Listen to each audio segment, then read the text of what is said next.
It sounds like him.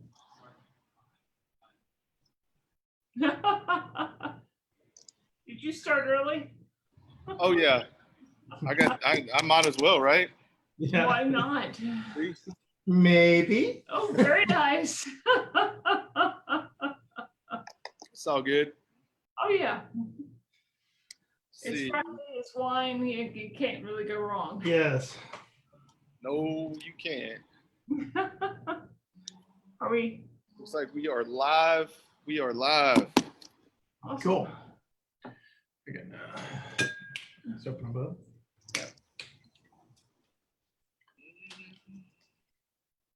So here's a question. If the new screw caps are good for oxygenating, are you supposed to lay them on the bottle on its side or standing up? Because on the side, I don't know. I'm guessing on its side, but I don't know.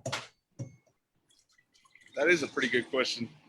I don't know. I don't know if he might know. Well, they use it. They use screw caps, so. Screw cap it up. I'm gonna move this over. A lot of noise back here. So we're gonna match you there. Huh? Yeah. Let's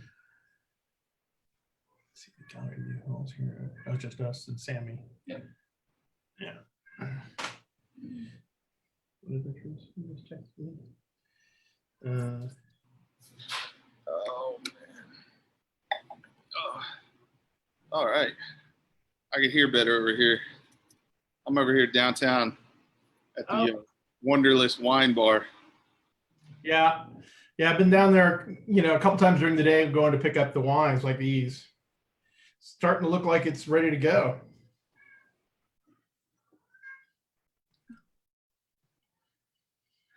You get it. It says you're live, or you're on there. Oh, I'm talking to Sammy. Sorry. Yeah. Y'all are looking at me like, who's he talking to? So, we're still waiting on a couple people. Oh, he's got it up on the TV there. Yeah, he's got a big screen there. Well, what we used to think of as a big screen.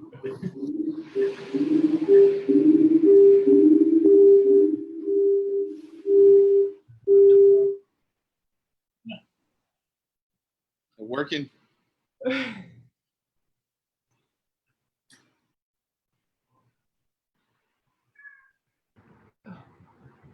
God, shut up. I know.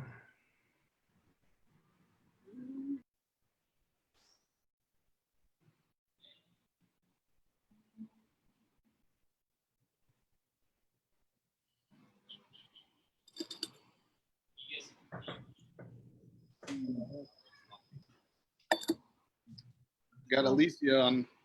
Oh, there's Richard. Oh yeah. Yeah, there we go. Now we're getting more people.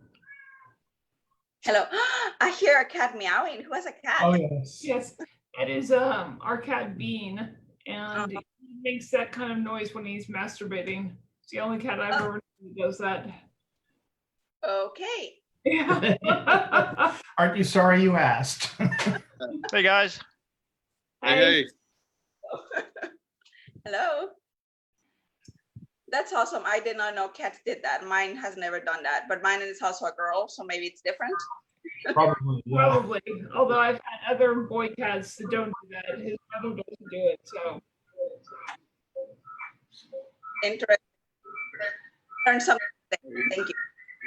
We got to keep it PG, guys. We're on Facebook Live. Hey, all right, we're getting some serious feedback. Yeah. There's some feedback going on. Oh. Yeah, it's probably saying we're trying to get it on the TV. I think it's Sammy. No, he's on mute. No. Yeah. I wonder. If we do that, then we can't talk. Yeah. But at least people can see it. Yeah. Is people coming into the bar? Are they going to come in tomorrow? I would think so, but I don't know what else would come. Yeah, maybe. Maybe you can use yours and then. I heard you. Yeah. Is that right? Is it still going to do it? Blind taste. Can you hear me now? Yeah, there's back going on. Yeah, well, Maybe I don't have headphones. Maybe I just go in the back. I'm gonna try muting mine to see if it's us. Hello, everybody from Paso Robles. Hey, how you doing? Oh, Doing great. Looking forward to this. Oh, yeah. so I've always found it very interesting that you guys pronounce it Paso Robles rather than Robles. Like it's always blown my mind, and I always have to be careful whenever I mention a wine from that region, just because I know there's people who are not get a little sensitive around that. It took me years to learn to mispronounce it correctly. It should totally be Robles. I mean, Robles is the Spanish word for oaks, and it's named as the Pass of the Oaks. And the full name of the town is El Paso de Robles, but locals call it Paso Robles in the same way they call it Los Angeles and not Los Angeles. Or Yeah. And so. Well, I used to have to go up to visit in San Francisco area, and I had to go to a place called Los Gatos. Oh, yeah. Yeah. It's I used like, to live really? in- I can say LA. Los Gatos pretty easily. Oh, I was trying to figure out what that meant. Okay. Yeah. It's spelled Los Gatos, but it's Los Gatos. Los Gatos. Interesting. You never know in California. Like there's times where it's pronounced like it should be, and times where it's been anglicized. And at least in Paso, really none of the locals never even say the Robles part of it at all. It's just Paso. Yeah. Well, here in Texas, we mangle all languages, I think. Okay, that is true. Yeah. It's not Burnett, it's Burnett. It's Lana. Manchac instead of Manchaca, Yeah. Well, Manchac now, since they changed it from A to E, M-A to M. Wait a Rob. minute. Yeah. Hey there. Hello. Howdy.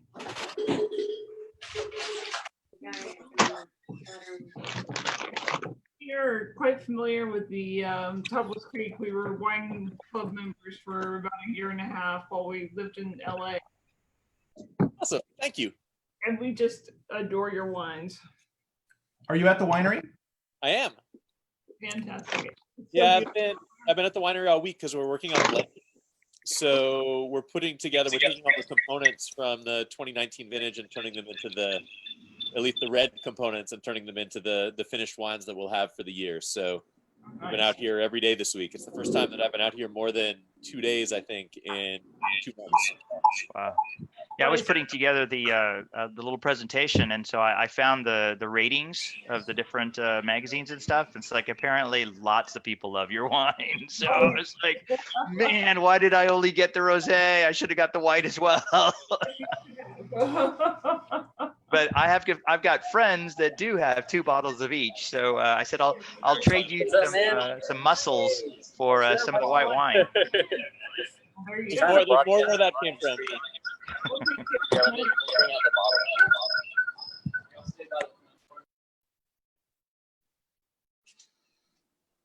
Yeah, I saw that there was a recipe for it was moule, something, I guess mussels in white wine on your link on your website. So that's probably the one I'm going to try. It's like the classic Southern French shellfish dish. Yeah. Is mussels and white wine and garlic, and it's just a knockout pairing with Rhone whites. Yeah. Really, no matter what they are, whether it's like Roussanne or Marsanne or Grenache Blanc or Viognier, they all go. Yeah. Cool. I gotta say, I guess I'm a little new to Rhone whites. I've only ever had Rhone reds. So. Oh. It's not super surprising. There's really, I mean, the Rhone is mostly known as red wine country. So I mean, less than 10% of what's produced in the Rhone is white. Okay. It's at the moment it's like 40% red, 10% white, 50% rosé, which is just a sign of the times. Like in the Rhone Rangers in Paso, are you guys making a higher percentage of whites than they do in France in the Rhone region? Yeah, I mean we're probably 50% red, 35% white, 15% rosé across our whole production. Okay. We've been pretty steady around that level for the last several years. Yeah. Well, and we also get your newsletter, which is always fantastic. Thanks. I see Bonnie made it. Hey, Bonnie. So Jason, Bonnie is actually the lady that put together the Texas International Wine Competition that happens here in Austin, or in the Austin area. Now, I'm not sure if you know her, but she's quite an awesome lady. She used to make wine in Spain, and she's friends with people all over the world. Super cool. Hi, Bonnie. And Jason, I don't know if you know, but Danielle and Roxy are on the call. They're from RNDC, and they were the force also behind getting you on board. So, thank you, ladies, for joining the call and getting Jason We're so much. to do this. Already. Thank you. They got it right there. Love it. Yeah. Love it. All right, that's good enough excuse for me. All right, y'all ready to get this thing on the road? Get it started. Richard, you got your presentation up there? Yeah, I do. I can go ahead and share that. All right. I think it's about 5:05, so we got about 15 people on the call, so we get it rocking and rolling. All right. Okay. All right. So this week, and this is is it our 11th one or 12th one now? Something like that. We've done a lot. It'll be our we've done ninth quite a one, bit, and so- tomorrow will be our We've lost 10th one. Yeah, and Okay, then I think so- we might take a recess after the 11th one because it's been a marathon. Feels like it, yeah. So this week, Tablas Creek 2018 is at Patelin de Tablas, Rosé, and the 2017 Blanc. So brought to you by the Austin, Texas Wine Society. Checks out on the at the website and also on Facebook. Our founders, Jake Roos, Josh Roos, myself, our high table members that are on, Sammy, Alicia, Sean McKinney, Carl Enriquez, and most recently, Tal Bender. Co-hosted by Wanderlust Wine, where we got our wine today. Special wine celebrity guest, Jason Haas, partner, general manager at Tablas Creek. I think he did. And I actually I don't usually do this, but usually we don't have, well, I mean, we've got winemakers, we've had wine owners, but man, you've got some really good credentials as well. I mean, you've done a lot for wine. It's Rhone Rangers Board of Directors of Paso Robles Wine Country Alliance. I don't know what Free the Grapes is, but I was going to look that up. Family Winemakers of California. You write a blog. You've been published everywhere. It's quite an honor to have you. Much appreciated. Thank you. At Paso Robles. So again, I always like to orient us, where, it's California, it's kind of somewhere in the middle, Central Coast. Then Central Coast here on the right-hand side, towards the bottom section of it, you've got Paso Robles. And then one further, you've got a bunch of little sub-districts inside, sub-AVAs, 11 of them. So this is Paso Robles AVA. Our 2018 Patelin de Tablas Rosé is made of 76% Grenache, 20% Mourvedre, and 4% Cunoise. Yep. And this is what those grapes look like. And in particular, it noted that the wine incorporates fruit from 9 top Rhone style vineyards in Paso Robles. Did also want to add this just because it's pretty impressive. It's just full of 90, 93, 92, 90, 90, for the current wine. I'm sorry, I got the picture of the 2016 in there, but it's the 2018 that we'll be tasting. The second one is the Blanc, and this one's a little more complex. It's 44% Grenache Blanc, 29% Viognier, 12% Marsanne, 12% Roussien, 3% Claret Blanche, and again, just stellar ratings from the different publications and places out there. Tablas Rosé characteristics, what we're going to find in the wines that we're tasting today: spicy aromatics, nectarine, mandarin pith, sea spray, and crushed rock was a little specific, and so I'm thinking minerality and maybe a little salt. Raspberry, blood orange, so again the orange from the notes in the nose. Great pink grapefruit, briny minerals, citrus blossom, medium high acid, long finish, and recommendation is to drink now or over the next year. On the white, I like this, intensely Rhone-like. So now I want to try this even more, with notes of honeysuckle, spice pear, nectarines, spearmint, and sweet spice.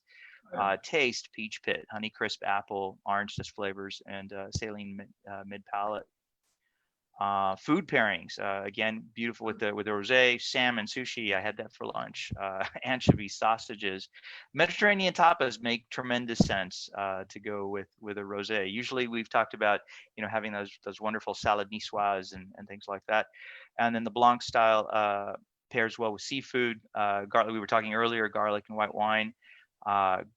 Done in garlic and white wine. Green salads with avocado and citrus. That sounds fantastic, since there was citrus all over the wine descriptions themselves. Lemon chicken sounds fantastic. Scallops, again, work perfectly well with whites. Fish and fennel, and then moule marinière. Recipe at the website, and definitely go check out the Tablas Creek website and find the recipe for that, because I'm definitely going to try those. And as usual, our sources of where all the data came from. I did use the Tablas Creek website to get a lot of the descriptions and stuff this time around, but we'll hand this over to Jason, who I'm really looking forward to this. Thank you. And as Jason jumps on, I just want to invite everyone for a quick cheers to celebrate the reopening of Austin, Yeah. Austin's bar scene. We're slowly getting, I know the ladies at RNDC have been busy getting everybody supplied, but Jason, like Richard was saying, this is such an honor to have you. I have so many tiles. Where you at? Oh, there you are. Okay. I'm so excited. I'm even double fisting for you. Here we go. The reason why I'm doing that is actually we just set up the kegs. Usually at the end of every segment, I ask if the presenter, the producer would be willing to put some of their kegs on our tap wall. Well, of course, you're already on here, bro. You don't even have to worry about it. We already got your white and your rosé. I'll let you talk about these wines, but I am just so excited to share this. Harry too was on the call, and he was excited about this. We were talking about Rhone blends, and this is such a great wine in that the aromatics also follow up in the palate with the nice acidity, and it's just sometimes you get one or the other. And this one's like, it's that hot girl at the bar that has that personality as well, So it's a great wine. So with that, yeah, thank you so much, Jason. You're welcome. Did you have an order in which you wanted to talk about these wines? Do most of you have one in your glass already? Or both. Or both. Yeah, or both. All good. We can start with the white. Cool. Okay, well, before I jump into the wines, let me talk a little bit about Tablas Creek history, because there's a lot of backstory to the winery. Good. Yeah. Your dad, especially. Yeah, I even have some pictures too that I'll share. Though happily, Richard already did the heavy lifting of orienting where we are in Paso Robles and where that is in California. The key thing in the geography of Paso Robles is that we're one range of mountains away from the Pacific Ocean. If people are not muting themselves, they probably should, unless they have a question. That'll get please. Yeah. So where I'm sitting right here, I'm sitting about 11 miles from the Pacific at 1,500 feet elevation. And yet, even though the Pacific is cold, in the summer, Paso Robles is hot. And that's because the mountains get up to about 3,000 feet to the west of us and hold back the direct influence of the ocean. But every time the sun goes down and goes behind those mountains, there's this huge reservoir of cold air that's really close. And as it's hot inland in California, that air rises and that draws the cool air off the Pacific. So it's totally normal for us to get a 45-degree swing in temperature between the heat of the day and the cool of the night. So the same days where it can get up to 95, and we're supposed to be in the 90s all of next week, it'll drop down into the 40s or 50s at night. And that cycle, day after day, week after week, month after month during the growing season, allows us to grow grapes that have good fruit, and yet still have good acidity. And I'm going to talk a lot about acidity in these wines, because I feel like people talk a lot about fruit, they talk about tannin, they talk about aromatics, but they don't talk enough about acid. And I think acid is a really critical piece of making wines that go well with food and that are refreshing, things that you want to have that second glass of. So why did we end up in Paso Robles? Well, because this was the best match to the Southern Rhone. And the reason we wanted to do a project modeled on the Southern Rhone is that this has always been conceived of as a joint partnership between two families. One of the families is my family. My dad was Robert Haas. He founded the importing company Vineyard Brands, was a wine importer all the way back into the 1950s. The other family is the Perrin family from Chateau de Beaucastel in Châteauneuf-du-Pape. They're the largest producer in the Rhone Valley, not because Beaucastel is so big. Beaucastel is whatever, 125 acres. But they also do 3 other labels. They do La Vieille Ferme, which is their kind of negociant label that's great, $9, $10 bottles of wine. They do Famille Perrin, where they have estates that they own or have long-term leases on up and down the Rhone Valley that they farm themselves, farm organically. And then they're partners with Brad Pitt and Angelina Jolie in Miraval, which is one of the really high-profile Provence rosés. So they're big deals in the Rhone. And I want to show you a little bit about how far back our history goes together. So I shared a screen. Can you all see the map that I have up? Okay, so this will show you where we are within Paso Robles. So you can see we are in the extreme western edge of the Paso Robles AVA, close to the mountain, in the mountains, close to the Pacific. This is what it looks like right now here. This is a photo that I took yesterday. You can see the vines have sprouted. They're green and growing, really lush and luscious. It's a really beautiful time of year out here. We still have cover crop growing. It's starting to turn gold. The winters here are very green. The summers here are totally dry. We get all of the rain that we get in 6 months between November and April, and it doesn't rain again until the next November. So we're in this transition right now from the winter green to the summer gold, but we got enough rain last winter and it came late enough. A lot of it came in March that it's still pretty lush out there. Okay, so here is my beginning with the Perrin family. That is me at 6 months at Beaucastel on Jacques Perrin's lap. So he's was the patriarch of the Perrin family. The estate is now run by his grandkids, but he was the one who my dad first worked with in the late 60s to import his Beaucastel wines, and then worked with his 2 kids to develop La Vieille Ferme and Famille Perrin. And now the company that my brother has since taken over represents Beaucastel, Famille Perrin, La Vieille Ferme, Miraval around the country. I know that's 1973 because I was born in June, and apparently I made my first trip with my parents to Beaucastel in November. This is the partnership, the management as of about 10 years ago. My dad is in the bottom, in the middle, in the orange sweater. He passed away a couple of years ago at age almost 91. Going clockwise from him, this is François Perrin. So this is the middle generation. César Perrin, who is my generation, who's now really lead in the cellars at Beaucastel. Me.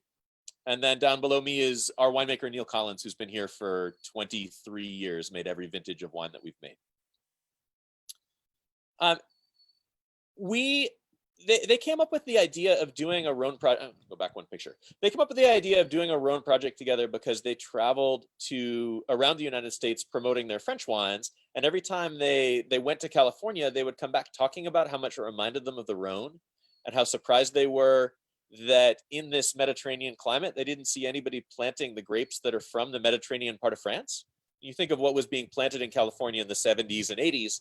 It was grapes from Burgundy, like Chardonnay and Pinot Noir, and grapes from Bordeaux, like Cabernet and Sauvignon Blanc.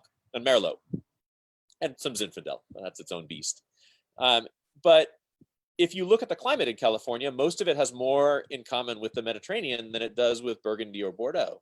And so their idea was, if you find the right spot, find the right soils, find the right microclimate, you should be able to do really good work with the Rhone family of grapes, which includes Mourvèdre, Grenache, Syrah, Counoise, Roussanne, Marsanne, Viognier, Grenache Blanc. Those are sort of the main red and white grapes from the Rhone. So they looked 3 years before buying 120 acres in the hills west of what was at that point kind of a small ranching town. Paso Robles at that point had about 20,000 residents and 15 wineries. You fast forward now 30 years and Paso has 275 wineries. It's become the leading center of production for really all of the principal Rhone varieties, and also a great place to grow things like Cabernet and Zinfandel and a number of other warmer climate grapes from France. One of our first challenges was, how do we get these varieties into the ground here? It wasn't like we could just call up our neighbor and say, hey, sell me some Cabernet cuttings. We were planting some grapes like Counoise and Grenache Blanc that had never been used in California before. And then when we went out and looked at the Mourvèdre and the Grenache and the Roussanne, which we knew were going to be our main grapes, we ended up worried about the quality of the clonal material that had been planted in California. I mean, there were all of those varieties here already, but the more we looked at them, the more convinced that we became that they'd been selected for high productivity rather than high quality. And if you think of the era in which they would have been brought in the, whatever, this is pre-prohibition in most cases, nobody was selling California wines at a premium. So what was growing, what was being planted and growing were things that were going to produce a lot of fruit inexpensively. So there wasn't the incentive to bring in your high quality Grenache clones. Instead, it was the Grenache clone that could produce 15 tons an acre if you gave it enough water. So we imported new cuttings of all of our varieties from Beaucastel. We waited 3 years for them to clear a US government mandated quarantine. And then we had to build a grapevine nursery to propagate the vines that we had brought in into enough to start planting the vineyard. It was a long process. So we started looking in 86, bought the property in 89, got our vines out of quarantine in 92, had enough vines to start planting in 94, and then it takes 3 years to get your first crop. So that was 97. Okay, a couple other quick pictures about why we're here in Paso Robles. These are the rocks. You can see how white they are. It's this crumbly, flaky, calcareous, like high calcium soils. It's old seabed that got pushed up in the creation of the Santa Lucia mountain range here. It's very absorbent of the water that we get in the winter, so it allows us to dry farm. This is a dry farmed vineyard block where there's no irrigation on it at all, even though it doesn't rain for 6 months of the year and it's hot here. And that's just because these soils hold the moisture like a sponge.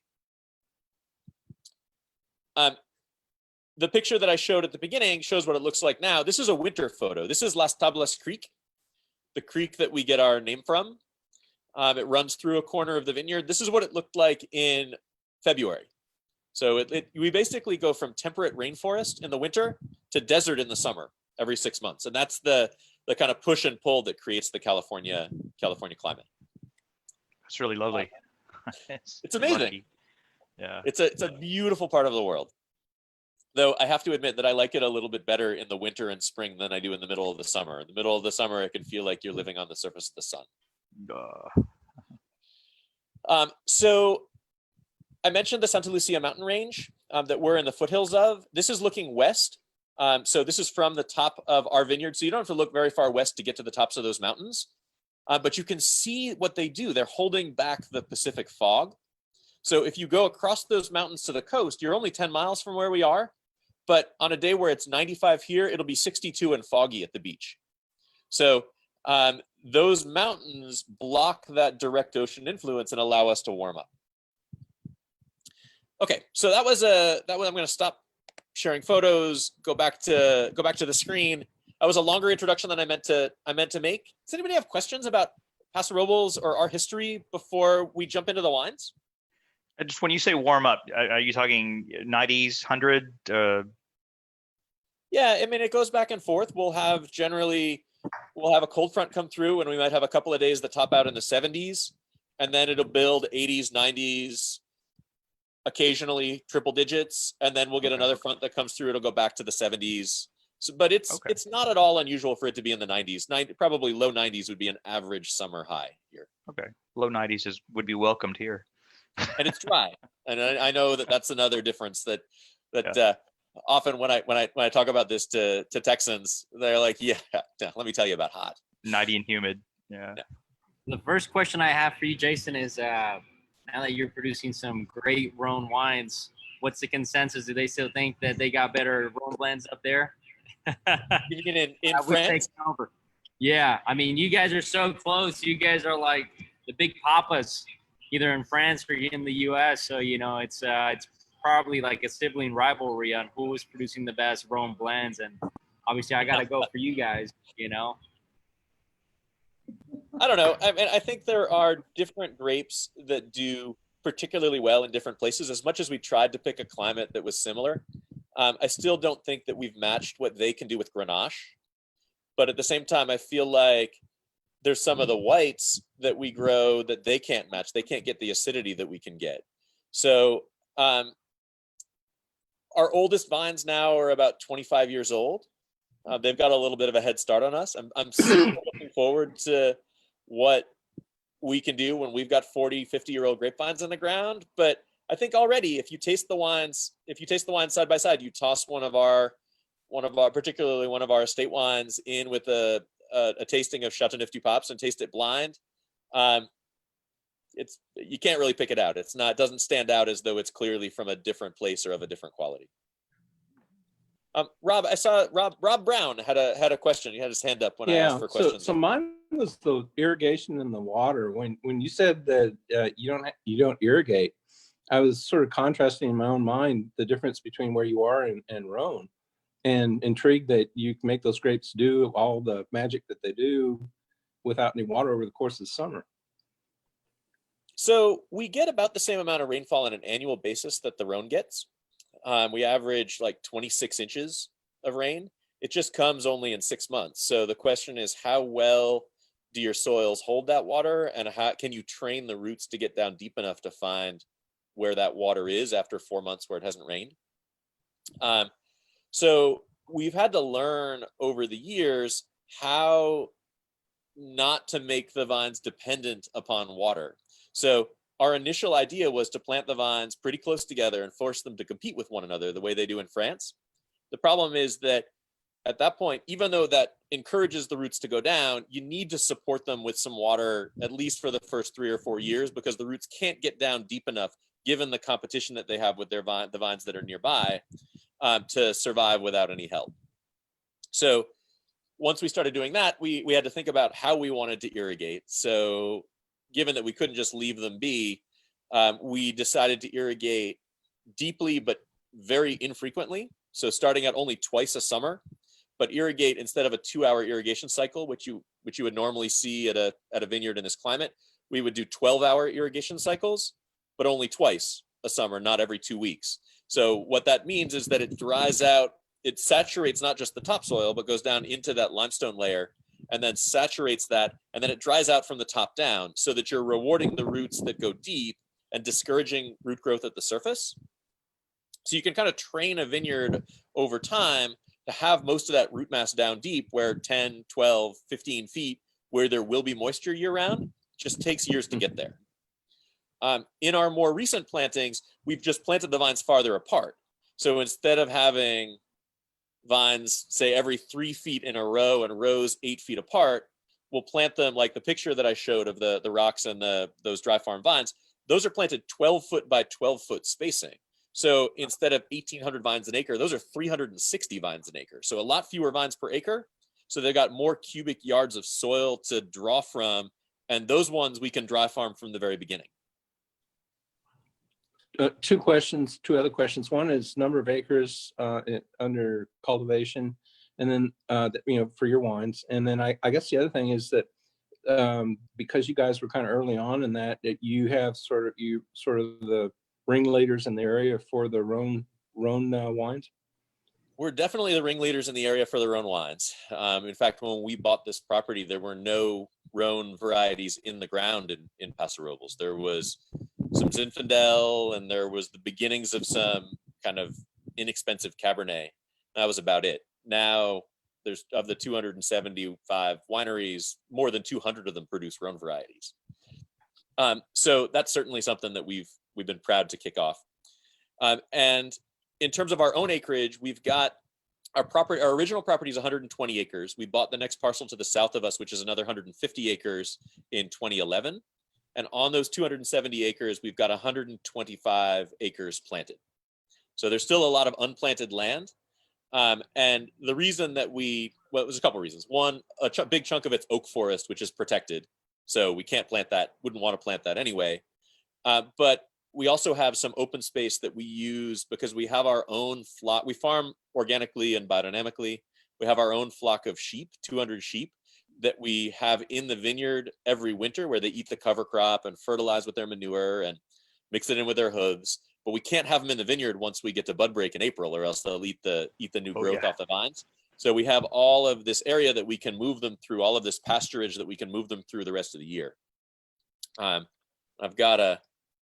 gonna put up a virtual background that will show you some of our flock. I'm gonna move out of the way. So that's a funny looking sheep. Yeah, that's an alpaca. No, I'm kidding. But that's a piece of the flock that we have. That we took this in January, so you can see what it looked like then. I'm thinking there's room for some little bottle hoods or something there on the off season. I like the idea.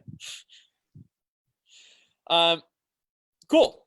Okay. Any other questions before I jump into the wines? Let's do the wines then. It's a great story. Thank you. You're welcome. But I think it's important to understand why we do the Rhones that we do, because it is a kind of an unusual niche in California, even though it's grown to be something much more important than it was 30 years ago. So it looked like Bonnie had a question.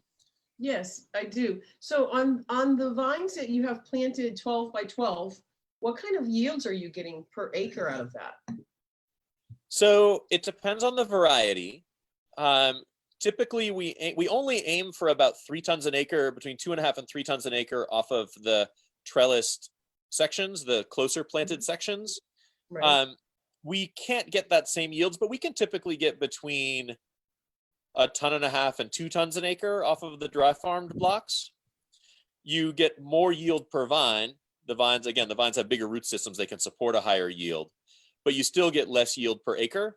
But the quality is so good that we're willing to live with that kind of mix.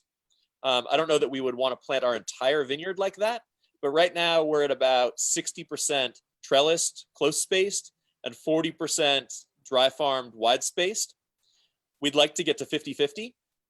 And we feel like that gives us the balance of both character and production that we feel like we need. And your wines are exclusive to this acreage? No. And that's actually the segue into this first wine, because we make in a normal year 20 different wines. Generally 3 different tiers of red blends, 3 different tiers of white blends, a couple of rosés, and then a whole bunch of varietal bottlings that varies from year to year and depends on what we taste around the blending table. If there's things that are there's an amazing lot of Counoise, great. We're going to see if we can bottle it on its own, because that's a cool thing to be able to show people. But one of the first things that we did when we were building our grapevine nursery was make available these cuttings to other growers around California. And that ended up being an important second business for us in the early days, because as I mentioned before, there was a long stretch where we didn't have any wine yet. But we felt that the biggest thing that would help the category that we were a part of get established was to get these high quality new clones out into circulation. So starting in 1996, we sold vine cuttings and have sold over the last 25 years more than 5 million grapevine cuttings to 600 plus vineyards from Washington State to Southern California. And so with the Patalenda Tablas wines, if you look on I'm going to get rid of the virtual background because it's not allowing me to show what I'm trying to show. Okay, so if you look on the back label of both of the Patalan wines, you'll see the vineyards that we get our fruit from. And these are vineyards to whom we sold grapevine cuttings. So we wanted to be able to make one red wine, one white wine, and one rosé that would be at a price that restaurants could pour by the glass and would help them introduce their customers not just to Tablas Creek, but to the whole category of California Rhone blends. And the way that we farm and the limitations on our acreage are such that we just can't do that with our own fruit and not lose money at it. We tried for years. So what's the next best thing? Well, we've got 100 growers in Paso Robles who have our vine cuttings in the ground. We know which of those we really trust to do good farming work. We know which of those we trust to be in the right spots. And in many cases, we worked with them to plant their vineyard in the first place. So we have long-term contracts with about 10 Paso Robles growers with our cuttings in the ground and use those relationships to make these two wines plus a Patalan de Tablas red. And those are the wines that we want to see out in distribution, because that's in a lot of ways going to be our calling card, what people can use to introduce us and our category to their customers. So everything other than those Patalan de Tablas wines is estate, but the three Patalan wines are sourced from other local vineyards, and Patalan, in fact, in French means neighborhood. So this is our wine from our neighborhood, and one of the reasons that we put the names, the vineyards on the label, because A, we're trying to help our neighborhood get established. B, we really believe it's the right thing to do. It's the right thing to share credit with the growers who do so much of the work. And we're trying to be very transparent about our sources and be very clear that we have estate wines. We're going to tell you that's an estate wine. We have wines that are sourced, and we're going to tell you that's sourced and, in fact, where they're sourced from. Okay, so let's start with the white. If we're going to talk about the two wines. So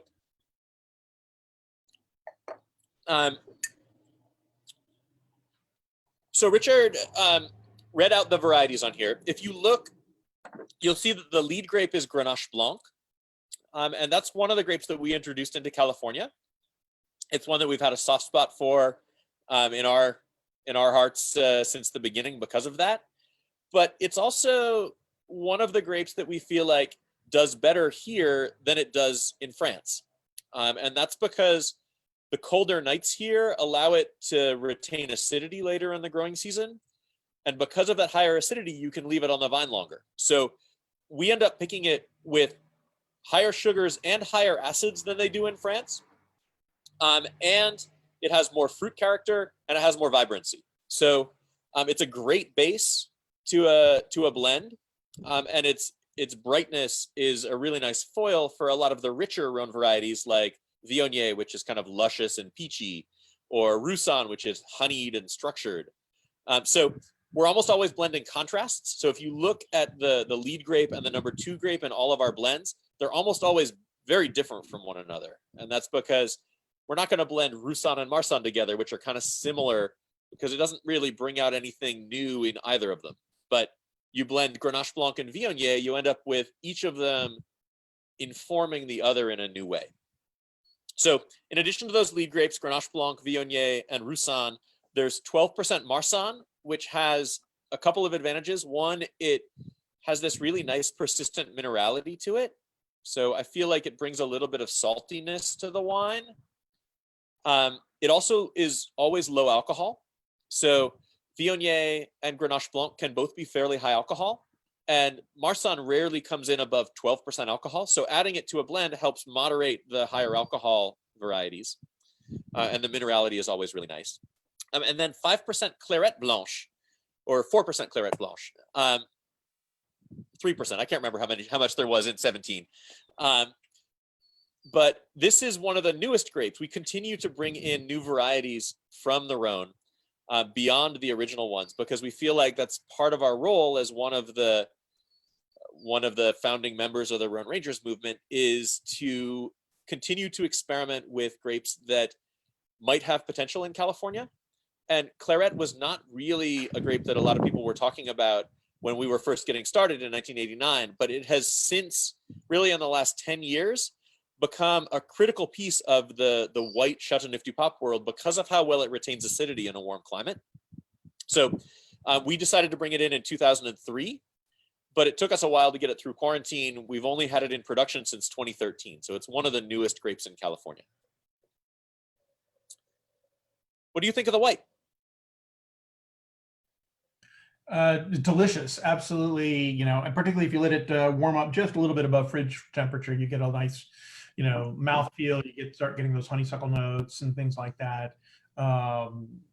You know, we've been to Paso a few times, and Paso introduced us to sort of Roussanne Marsanne, that sort of mouthfeel that you get with that combination. And so blending it with all the other fun, you know, things that you've got, it's just a marvelous wine. Thanks. I think your suggestion of letting it warm up a little bit is really important. It's not like champagne or like Sauvignon Blanc or something where you want to have it really fridge cold. I feel like a lot of the Rhone whites, you don't pick up the texture until it gets up to not necessarily cellar temperature, but certainly something quite a bit warmer than the fridge. Absolutely.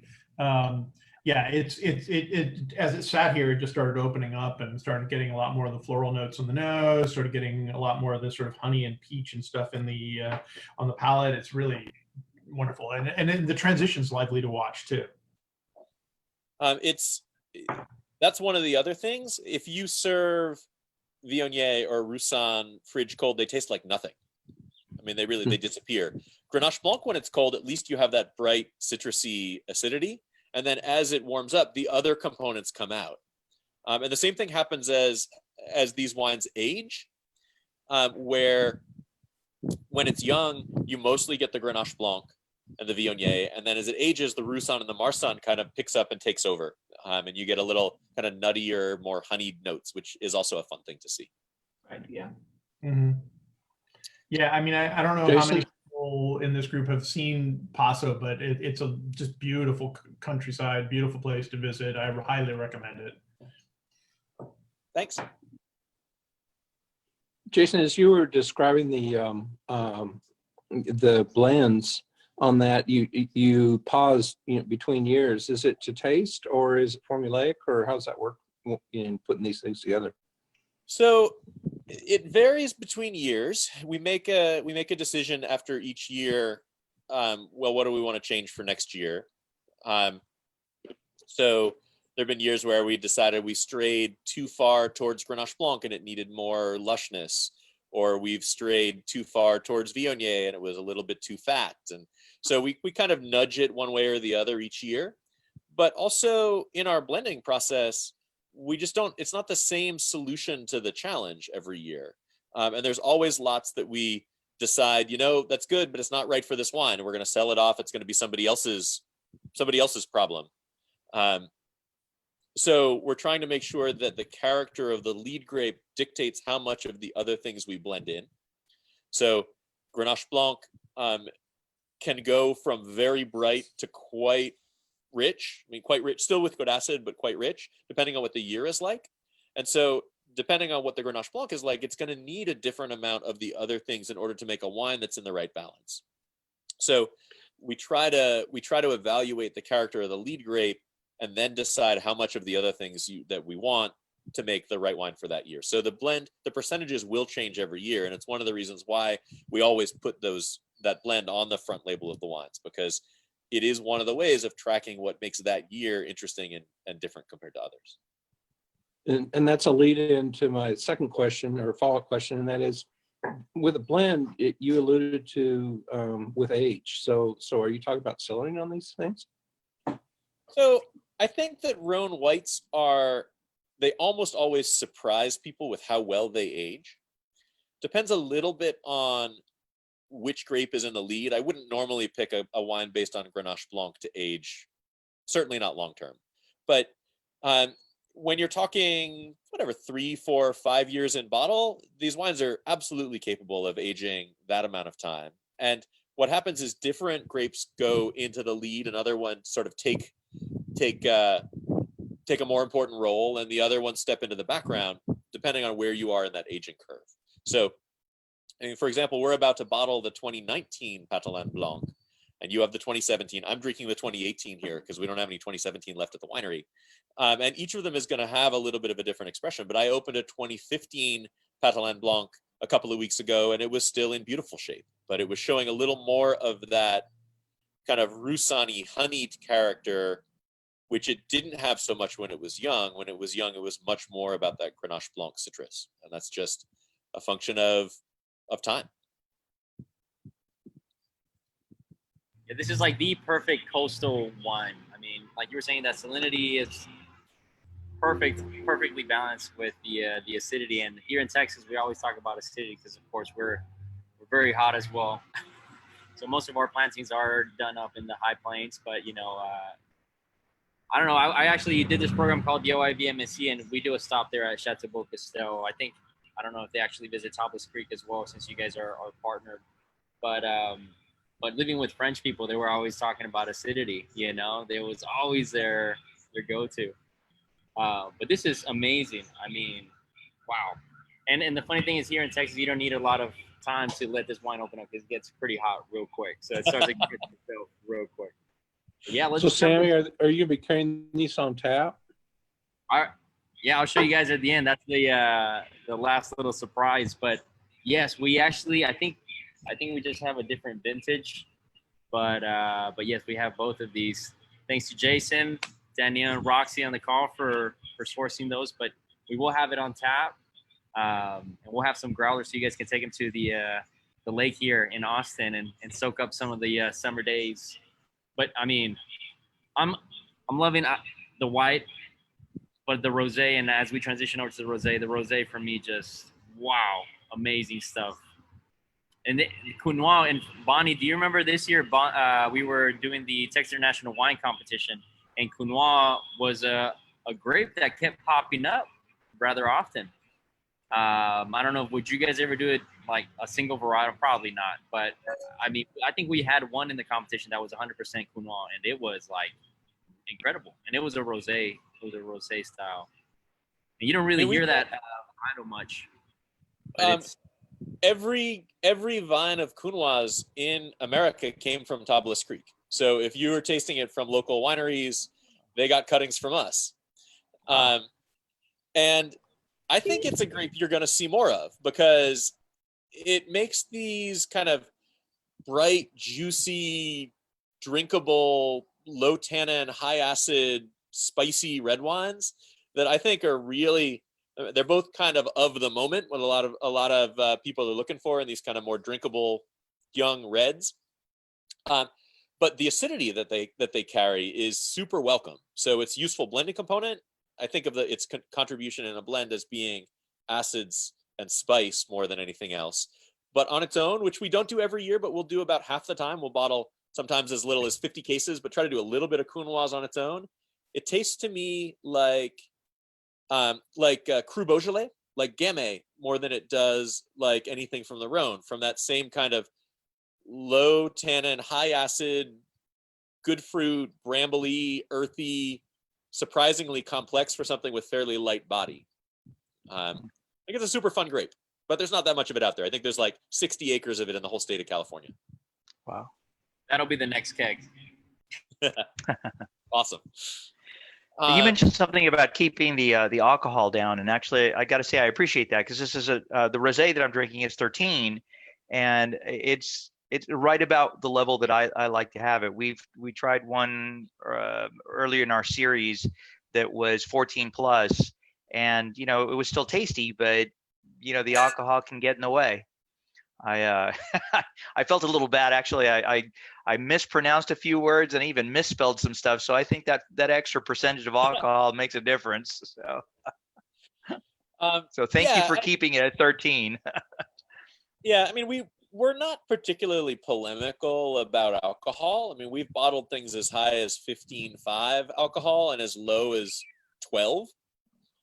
But in general, what we do care about is balance. And I do feel like, particularly with rosés, it's really easy to throw the balance off if there's too much alcohol. It makes it come across as sweet and heavy.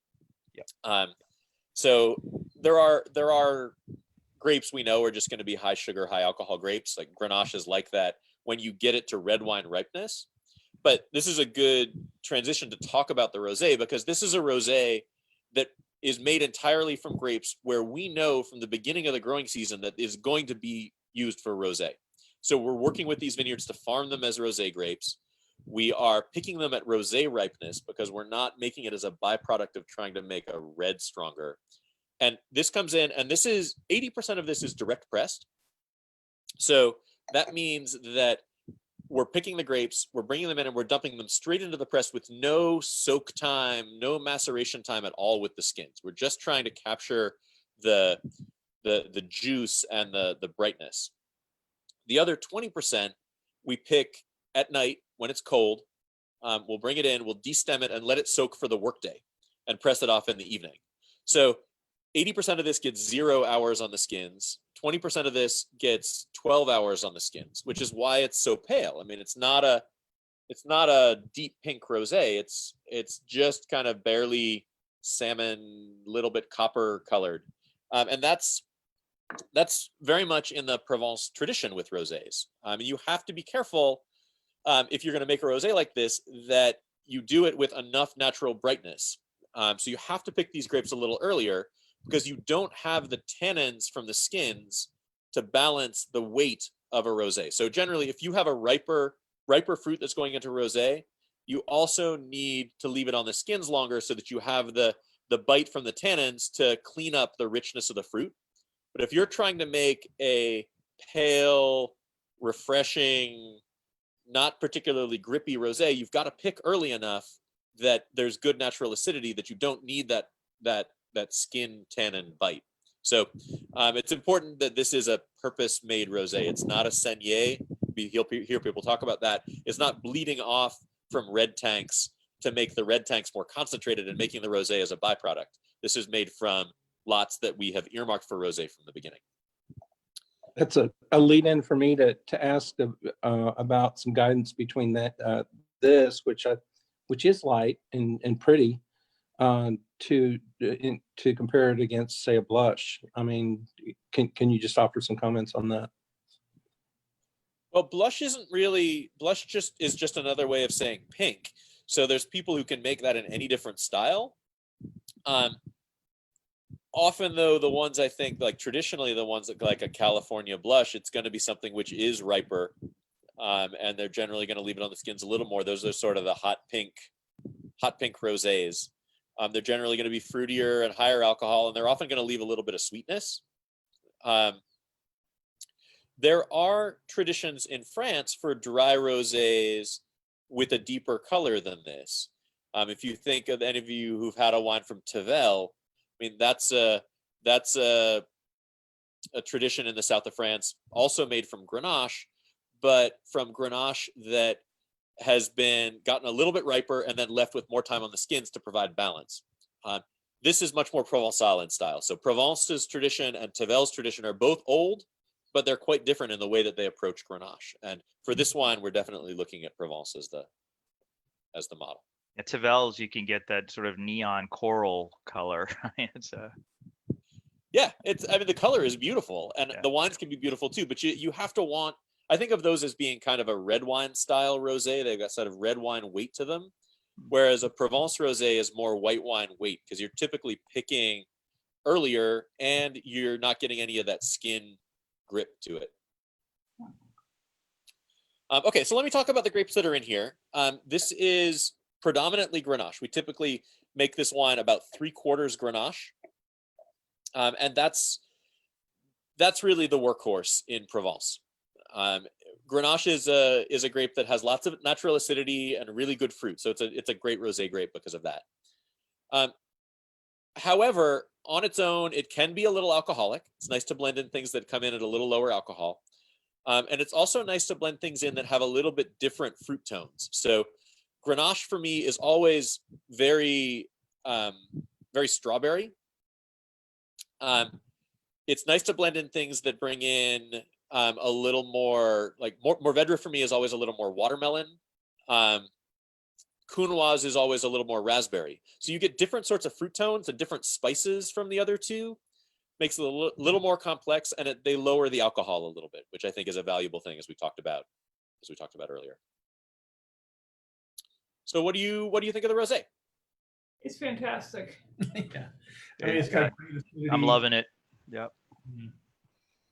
My Fantastic. wife commented that she was surprised at how light and refreshing it was compared to most rosés that we typically drink that have that real dark extraction and come off more strawberry-ish in color than the straw pale rosés. Yeah, and again, it's just from different traditions, and that a lot of the older California traditions, and all that's true in a lot of other states too. They're making, and I should probably explain how this works a little bit. Often rosés are made as kind of a byproduct for making red wines better. So if you think, when you pick your grapes, you're picking a tank full of red grapes and letting them soak with the skins for 2 weeks, say, to get that color and texture and flavors out of the skins into the red wine.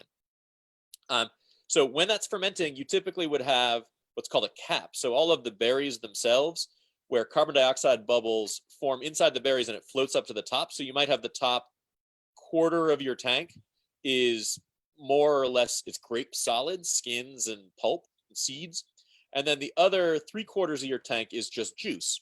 And so every day you're mixing this tank to make sure that it's macerating evenly and steeping evenly, and the grapes aren't drying out and nothing weird is growing.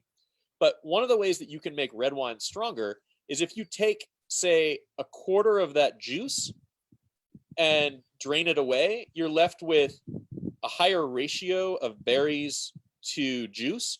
And so your red wines become more concentrated. And that juice that you've drained away, you'll generally drain it away after, say, 24 hours, and that's your rosé. So it's gotten a little bit of that skin time, but not enough to turn all the way to a red wine. But typically, if that's the case, you've picked your grapes to be red wine ripe, where the tannins have to be ripe in the skins, which is typically more like 14.5, maybe 15% alcohol.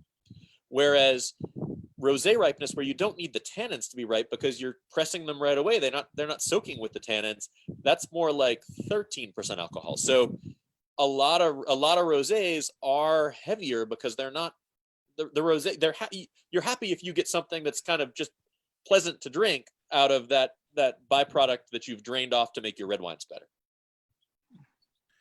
Hey, Jason, that question. So, we're talking about harvesting early to get, 13% and stuff like that. But I mean, I think, isn't that a sort of a byproduct of being the sort of the hot Southern climate? I mean, you think of things like, there's, all over, whether Portugal, Italy, or something like this, where you have sort of lighter white and rosé wines that are down in the 10, 11% range that are fairly common. So is 13% as a sort of floor just as a result of the heat? Yeah, I mean, these are late ripening, warm climate grapes. So if you think of where these grapes evolved, they either evolved in Spain, like Grenache and Mourvedre and Grenache Blanc, or they evolved on the Mediterranean coast of France, like Syrah and Viognier, and those are all warm climates. So these are generally grapes that need a lot of time and a lot of sort of heat hours to ripen. And they're not generally going to be low alcohol grapes. It's not like Cabernet Franc from the Loire, where that's a low number of hours of sun, low number of days of a lot of heat. You're just not going to pick up that much sugar. It's not going to be doing that much photosynthesis. But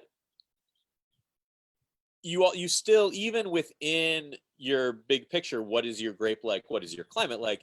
You got choices. I mean, you can choose to pick the same grape at a range of different ripenesses, and they all offer something different.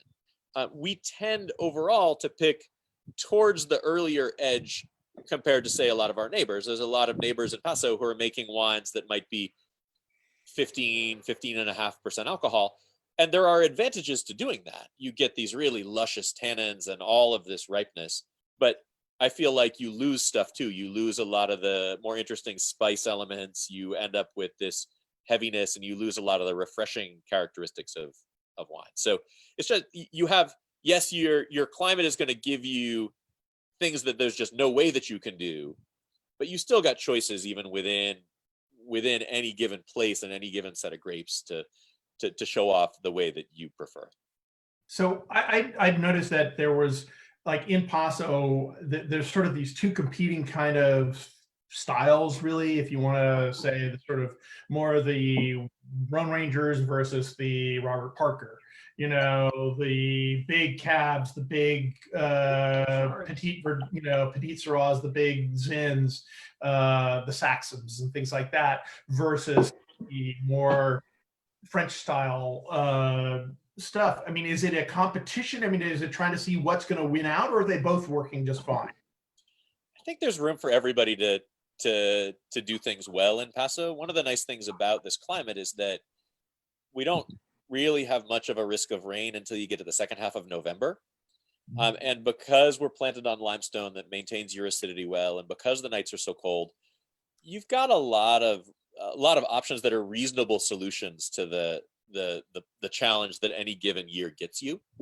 There are definitely different kind of varietal families. I mean, there's a big Cabernet cohort in Paso Robles. You think of people like Justin and Dow and Jay Lore. I mean, these are major national level producers of big Cabernets. And then you have kind of Zinfandel producers. There's a long Zinfandel tradition. Turley is here. You think of the Ducey Vineyard, which is used by everybody from Ridge to whoever else. And then you have kind of the Rhone Rangers group, which includes things in a lot of different styles. I mean, Saxum is a Rhone Ranger. I mean, they do Syrah, Grenache, Mourvedre. I mean, that's their world. But they are in a place where it's really hard for them to get their acid levels down until the grapes get super ripe. So Justin Smith, who's the owner or winemaker at Saxum, is a good friend. And we compare notes during harvest every year, and the numbers that his fruit is, for me, are crazy. Like, we usually try to pick, and I'm not saying crazy in that I can't believe the choices that he made. It's crazy in that I can't believe the condition that he is working with, where we try to pick at a pH of, say, 3.4 is a normal harvest pH for us. And typically our sugars are like 23 or 24 or 25 bricks, somewhere in there when we're picking at 3.4. Sometimes with the whites lower, but in that range. I'll talk to him and he'll be like, yeah, my fruit, it's still only at a 2.9 pH and it's already at 26 bricks. I'm like, we couldn't do that if we tried. It's just a different microclimate where he is like 7 miles from us. So he's got to wait until that pH at least comes up to 3.2 or 3.25 before he can pick, because otherwise the acids are so strong that the wine won't ferment.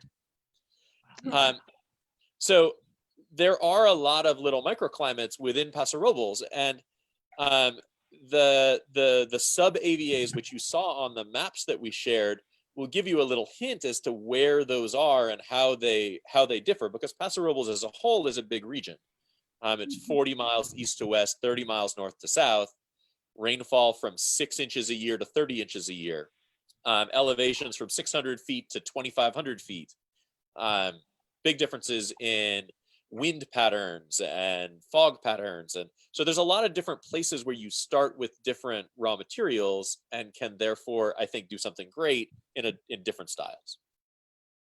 So now you bring up, it sort of introduces a little inside baseball, but east and west of 101, I'm looking at the vineyards you have on your label, and there's a couple that are east, but most are west. Is it more the location or the style or a little bit of both? I'm going to pull up the map again because I think this is going to be a useful thing for people to see. Okay, so for those of you who are not familiar with Paso Robles, people talk about east and west, and what they're talking about is east and west of the Salinas River. It's also where the highway, US 101, runs north-south through Paso. So basically, if people are talking about West Paso, they're talking about areas out sort of where we are west of the west of the river. East Paso is actually larger than West Paso. It's east of the river. The main differences between east and west are soil differences and rainfall differences. So we get more rain in the west because the storms come off the Pacific.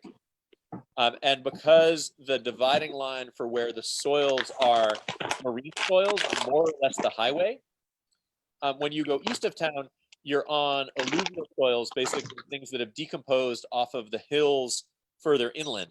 So you have soils that are sandier and loamier, whereas west of town, you have soils that are more calcareous.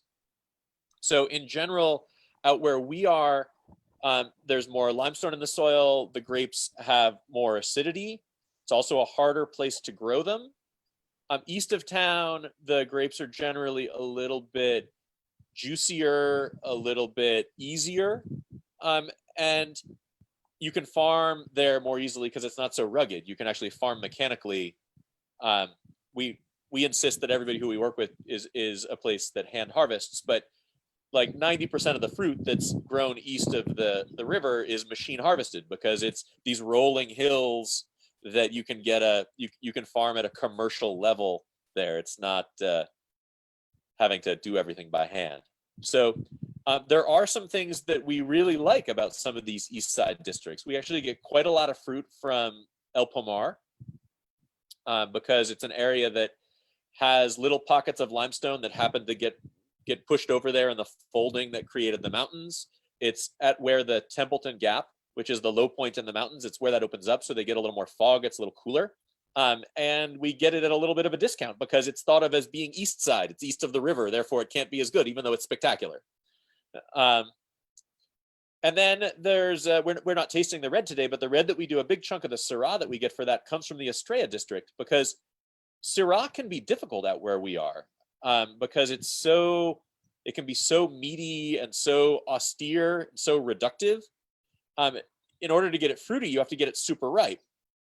Whereas planted in sand, it's more generous, it's juicier. You don't have to get it quite as ripe to show that fruit character. So we feel like that's a really important thing that particular area, particularly the soils in that area, give to that wine. So it was kind of a complicated answer to the question, but it's not an easy answer either. The differences between East and West are important, but are varied. And there's almost as many differences between North and South as there are between East and West. Do those ranging differences drive the harvests, for your productions? Yes. I mean, in general, the areas that are planted in sand or the areas that are further east and north, which are a little bit warmer, they're going to get picked earlier. They're going to have to be picked earlier because they're ripe earlier. Whereas the things that are out near us or south of us in the Templeton Gap are a little cooler and are going to ripen later. So our harvest typically lasts 2 full months from the beginning, the first things coming in, the early grapes and the warmer parts, to the latest grapes off of the estate is typically starts the very end of August, finishes very end of October, beginning of November. Your Dianthus, which I'm assuming is all estate, what grapes typically go into that? So that is I mentioned that we make a couple of rosés. We're having the Catalan rosé. The other rosé that we make is called Dianthus. And that one is one that follows that Tavel model a little bit more. It's led by Mourvedre instead of Grenache, and then we leave it on the skins for between 24 and 36 hours to balance the weight and texture and just power that the estate grapes have and the Mourvedre has. Nice. Oh yeah, we were looking at we sort of looked up on your website and saw the color is vastly different. Yeah, quite different. Yeah, so this is a personal question, and I don't know is Roger Nicolas still making wine out there in East? RNSA. I mean, yeah, as far as I know, I haven't seen anybody in the last couple of months, but right. But yeah, Roger, I saw him in the fall, and he's great. He's one of my favorites. Such a nice guy. Wonderful, yeah. It is so cool to realize that you are like the godfather of the Rhone varietals here in the U.S. That's wild. I mean, here in Texas, Bonnie, once again, I think those were entries from Texas. I am still blown away by the fact that you were the one sourcing all the different plantings to these farmers, maybe down here. Yeah, we've sold a lot of vines in Texas, actually. So it wouldn't be just the Counoise. It would be, I'm sure, if you're tasting Rhone varieties in general. And I know one of our newest grapes, we planted Picardin in 2013. It's one of the rarest grapes in the world. There's a little more than an acre of it in France, and that's it. So we planted half an acre here at Tablas Creek and increased the world's population by 40%. But we sold a couple acres worth of cuttings to a vineyard in Texas.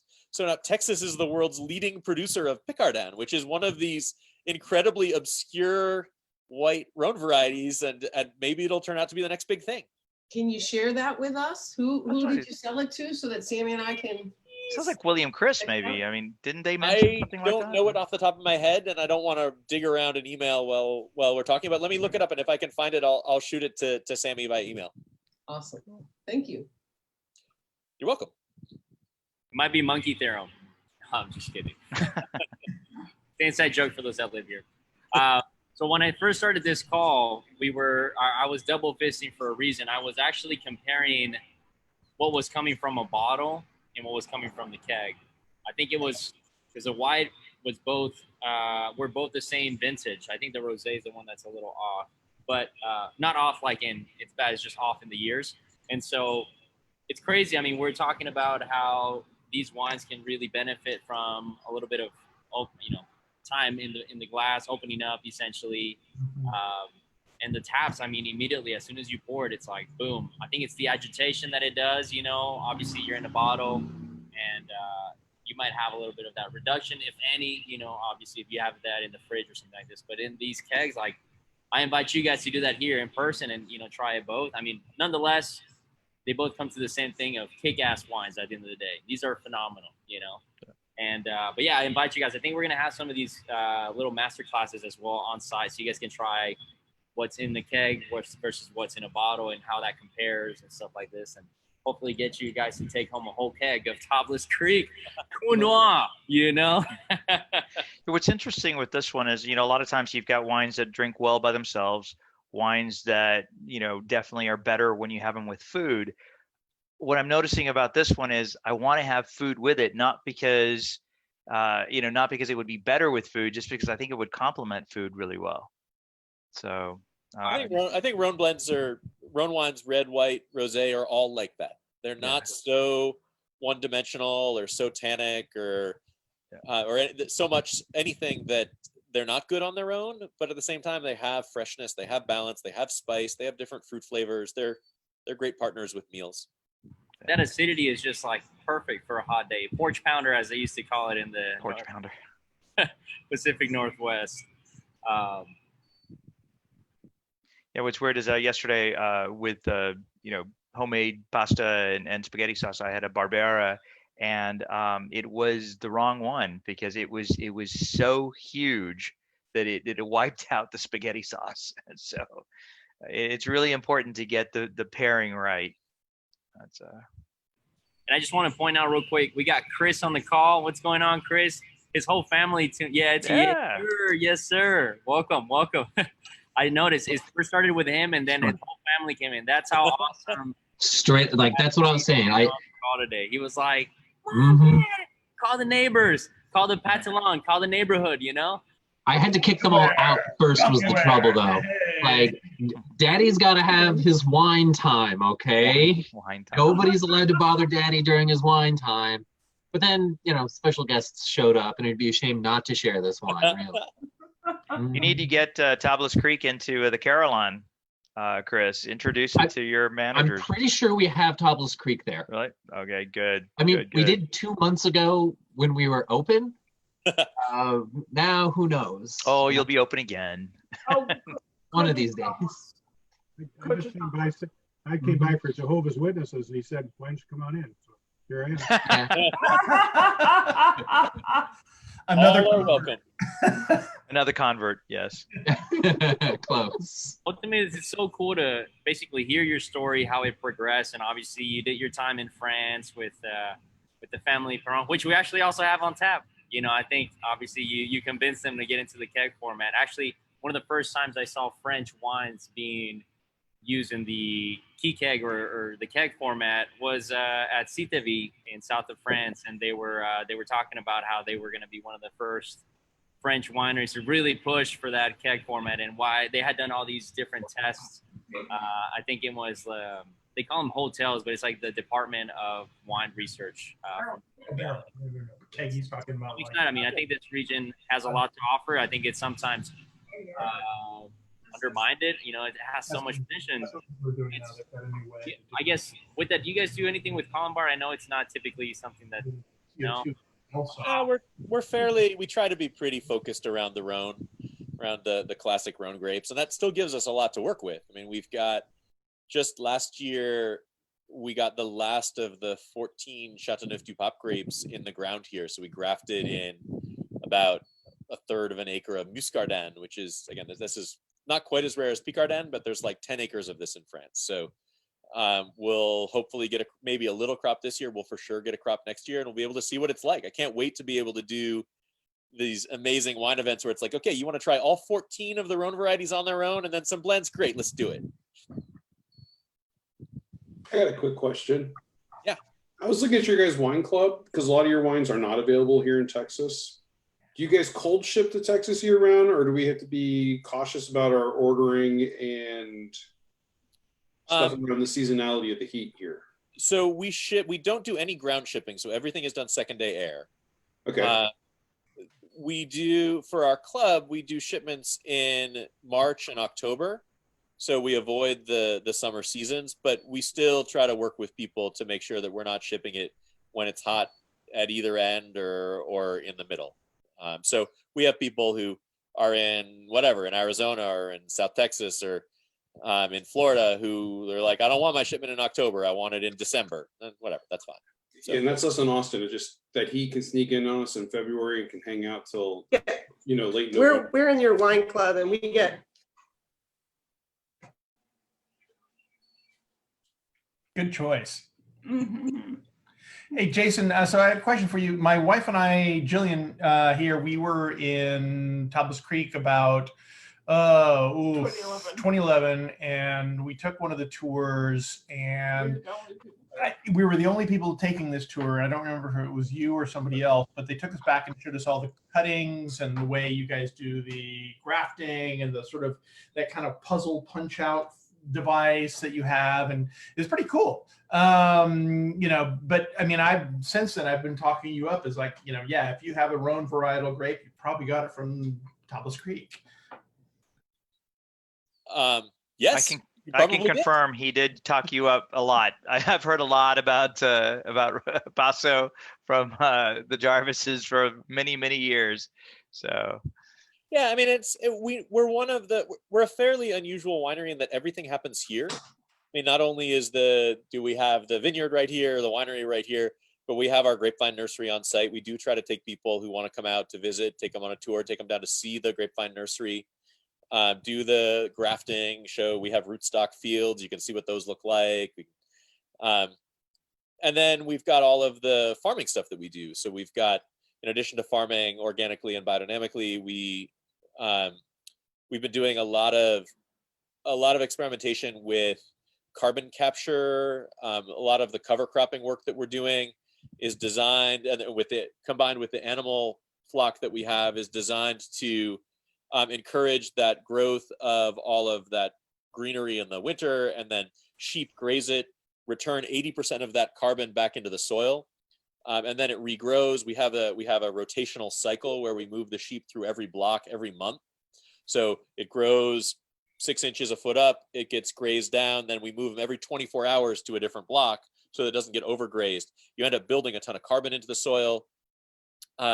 So we were chosen last year as the pilot winery for the new regenerative organic certification, which I think is going to be, within a few years, the most important kind of umbrella sustainability certification, because it combines organic farming, it combines resource use reduction, it combines carbon capture, human welfare, animal welfare, all of these pieces that you want to be doing, and the kinds of businesses you hopefully want to be supporting. But instead of having it be 5 different certifications, it's all under a single roof. And some pretty influential companies like Patagonia and Horizon and Dr. Bronner are behind this, putting their muscle behind it, is trying to get it established. So I think it'll be a big deal, which is a long way of saying if you come here, there's a lot to see. Not just here's our barrels, here's our tasting room. I have Is that an open invitation? Is that an open invitation? Absolutely. We're not quite up and running in accepting guests yet, though it seems like our county just moved into the phase of reopening where restaurants can reopen with appropriate distancing. So we're getting close. If I had to guess, I would guess we're probably 2 weeks out from being allowed to reopen the tasting room. We're going to be doing things a little differently. We're just going to be doing outside tastings at the beginning, and we're going to be taking lots of other precautions. But I think we're on the road back to being open. So yeah, that is absolutely an open invitation. You want to come out and see us? We would love to. We would love to have you. We want to pet the alpacas. Yeah, it's really. I think an alpaca zoo with wine on tap, dude. Anybody taking notes? Is it just one alpaca by itself? We have 5 alpacas. 5 of them. Okay. That's a whole. They're kind of silly. They are less predictable than sheep. They're a little harder to move from block to block. They don't just follow all of the sheep, and they're also a little more skittish, which can be useful when they're in there with the sheep. If they see a predator or something that they think is a predator, and remember their brains are about this big, then they sound the alarm, and they and all of the sheep run away.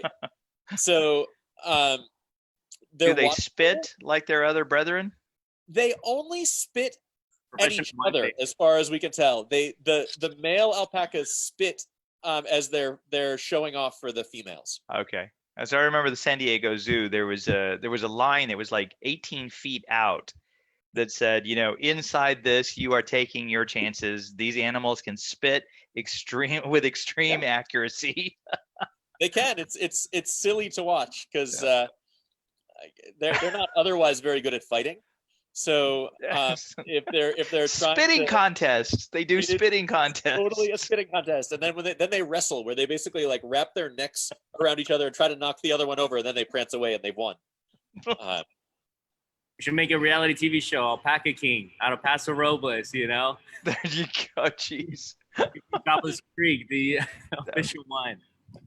So Jason, given that the summer is about to hit you with all the heat, when's a fun time to come out there? Honestly, I mean, even in the middle of the summer, the nights are cool. So I feel like I would try to avoid July and August, where it's really, again, it is hot. The days are super long. The sun feels like it's out forever. But starting in September, you've got the harvest going on, which is a really fun time to see everything. Then you start to get the colors change in like November. You get a month of fall in November. Then it starts raining off and on in December. And it's not like it rains nonstop. You get a big rainstorm that lasts for 24 hours, and then you got a week of sun. Then you get another big rainstorm, and then you got a week of sun. But things turn green. It'll top out in the winter here. It's usually in the 60s during the day, and then gets down around freezing at night. We'll get 30 or so frost nights a year. And then it's green until March-ish, when you start getting wildflowers blooming. In March, April, May, the spring is gorgeous. So the only time that I don't love it here is the middle of the summer. But then again, I grew up in Vermont, so my baseline is maybe not the same baseline that a local would have. We're fine. We're Texans. I know. This does not apply to us. It's so hot here. We had a group from our Seattle or whatever, our Washington distributor came down and brought a group in July a couple of years ago, and it was 114. And that's not normal, but it does happen a couple of days every summer. You get one of those really big heat waves. And I took them outside on a tour, and after about 15 minutes, I'm like, I got to get them back inside. I'm going to lose them. I don't worry so much with the Texas visitors. They're used to it for sure. I have to say, so my wife and I have been to Paso a number of times. We've been to Tablas Creek a number of times, and different parts of the year. And like Jason says, other than maybe July, August, it's all fun. It's all great. There's really great things going on, and like he says, it cools off in the evening. And there's wonderful restaurants in town. It's a great time. And there's a couple of annual events. Again, this year's weird. I don't think we didn't do the Zinfandel Festival in March or the wine festival that would have happened last weekend. But starting next year, we'll hopefully be able to get back at those. And there's really four annual festivals that are worth looking into if you're thinking about coming to Paso Robles. There's the Zinfandel Festival, which has kind of been expanded to be sort of all heritage grapes, which happens the third weekend in March. There's the Hospice du Rhone, which is one of the world's really great wine festivals that isn't just about Paso Robles wineries. It's in Paso, but there's wineries, Rhone producers from the Rhone, from South Africa, from Australia, from Washington State, from anywhere where they grow Rhone grapes. That happens usually the end of April. There's the Paso Wine Festival that happens the third weekend in May. And then there's the Paso Robles Harvest Festival, which is the third weekend in October. And those are all great ways, if you haven't visited, great ways to get an introduction to the region and a bunch of the wineries all getting together to kind of show off what we do. So you were saying, we had a brief call prior to this, and you were saying how you're technically third generation, but second generation. Ask questions. Oh yeah, we got a few. If you guys want to chime in and throw some questions in, please do. Jason, please, I mean, we're loving this. I don't know if you have any prior commitments, but we're loving this. I think I still got half a bottle of each. So, but you've been in this world for a bit. Would you see your kids continuing on to this world? Essentially, what I'm asking is, would you do this all over again? I mean, you've been in the world of wine, and a lot of people on this call are involved, or maybe would love to be involved in the world of wine. And we look up to individuals like yourself who have, done their time and paid their dues, and now are in a amazing hot place that reaches 114 degrees in the summer. It's not their dream, and you went above and beyond by being an influential force when it comes to Rhone blends and Rhone varietals in the U.S. So, yeah, what do you see your future generations doing it, and would you ever do this again? The whole journey of the wine world. I bet there's some heartbreaking moments too. I mean, sometimes weather kills crop, and sometimes. Yeah, I mean, you have to be willing to accept that some of what you're doing every year is outside of your control. I mean, you get frost or you don't get frost. You get rain, you don't get rain. But as long as you've got decent planning, you can live with all of that. So I don't have any regrets about my choices.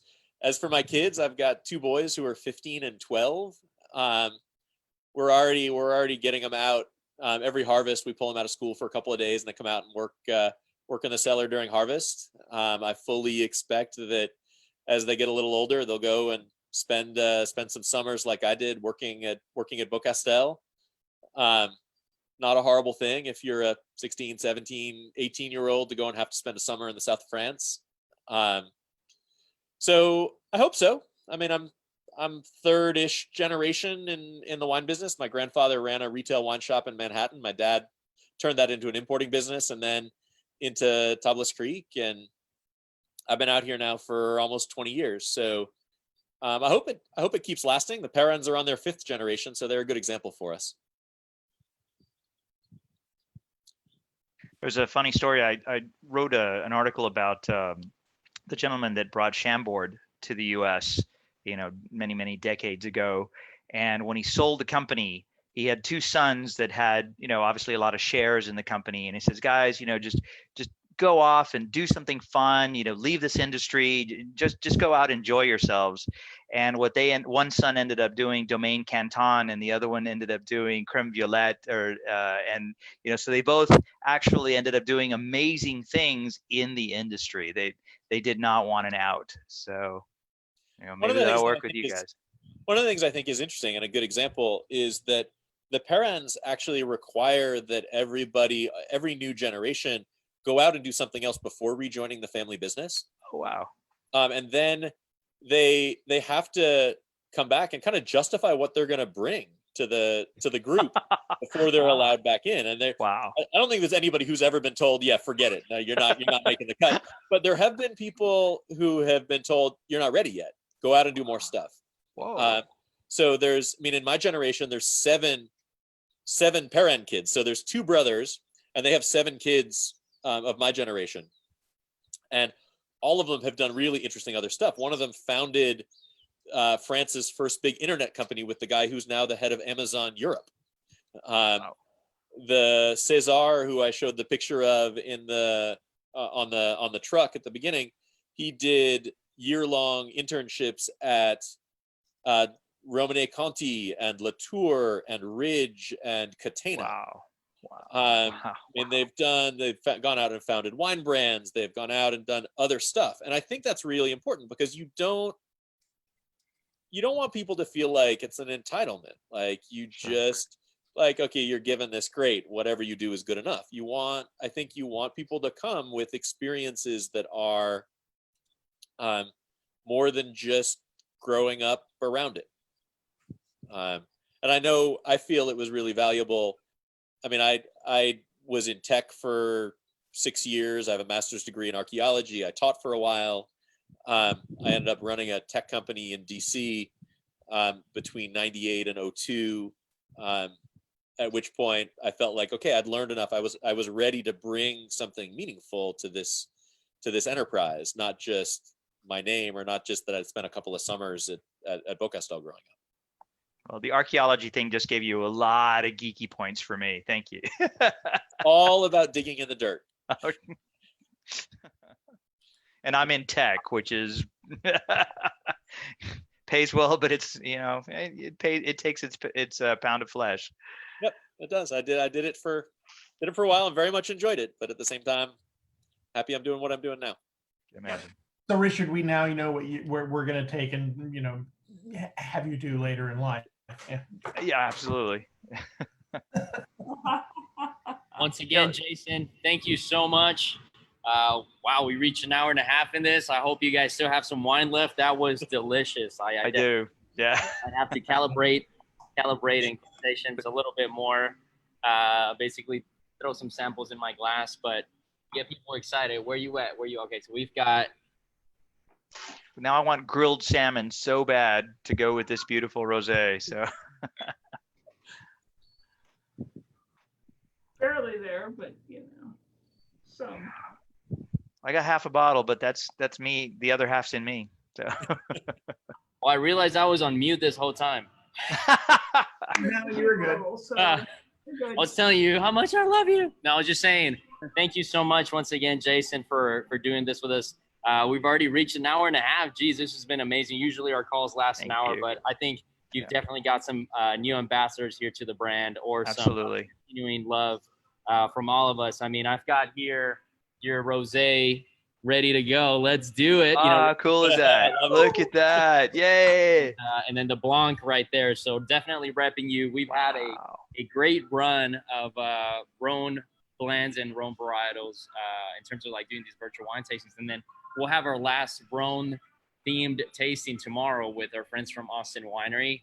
I know a few of you are going to do that one.